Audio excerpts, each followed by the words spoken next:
Hi there. There will be warm, sunny periods in much of the UK this weekend. In fact, temperatures are likely to peak close to 20 degrees. Don't be fooled though, because a big change is on the way in the coming days. Winter is not yet done with us. So let's take a quick look at what's going to be happening. To start off with, there's an area of low pressure centred to the southwest. Ahead of it, some very warm air is being pulled up from the south. But in the coming days, it's all changed because high pressure builds to the northwest, close to Iceland and Greenland.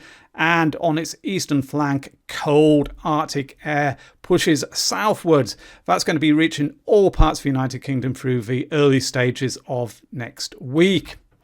As is shown on the sequence here, the greens to begin with indicate mild air aloft. These values are at about 1,500 metres above sea level, but the blues and the dark blues remorselessly advance southwards.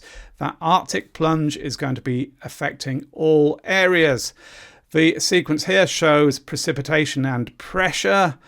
It's a similar story with the area of low pressure showing clearly to the southwest, but in the coming days it's a high pressure to the northwest which becomes the dominant feature, and a northeasterly flow develops across the United Kingdom. Even a little bit of pink shading starts to appear. That indicates showers turning to sleet or snow. The temperature trends at the ground level here from the UKV model really show quite a big change taking place. On Sunday, maximums of around 16, 17, 18, 19 degrees in southern and central areas. But by Tuesday or Wednesday, those are peaking in the afternoon at maybe 5 or 6 degrees, if this is correct. I think it could be at the lower end of the temperature predictions from the computer models. Nonetheless, it illustrates the general trends very well.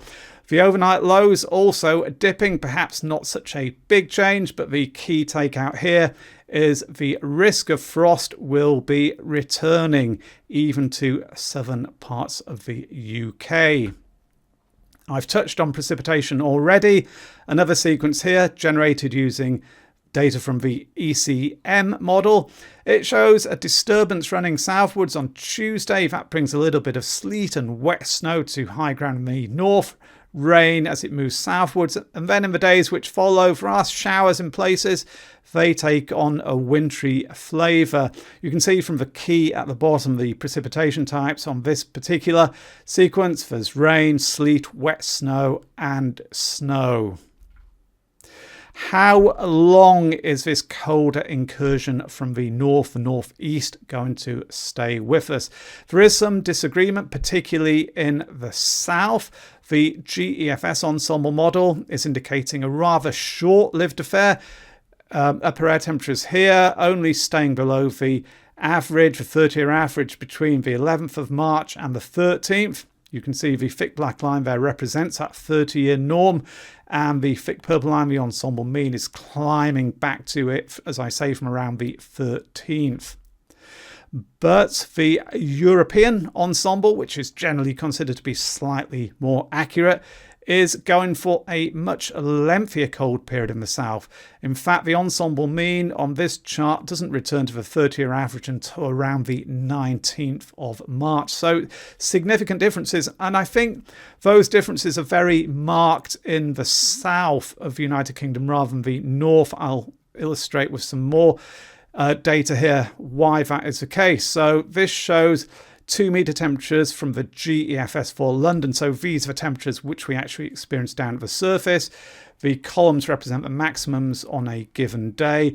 Light green's dominating from around the 11th through to the 14th or 15th. So those are runs which are going for between 6 and 10 degrees.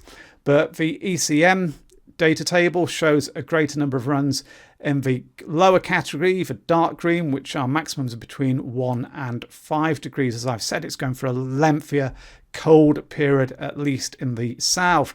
If we jump up to Newcastle and now use the GEFS data once more, the cold spell here is longer than in the south, according to the GEFS, and it's not too dissimilar to what the ECM model shows for this part of UK. So I think the key takeout here is that the uncertainty relates to how long that colder air mass will be in place across the southern part of the UK. There's more agreement from both of the ensemble models that it's going to be staying colder in the north, but in the south it may be that the cold feed is cut off quite quickly. That's the uncertainty.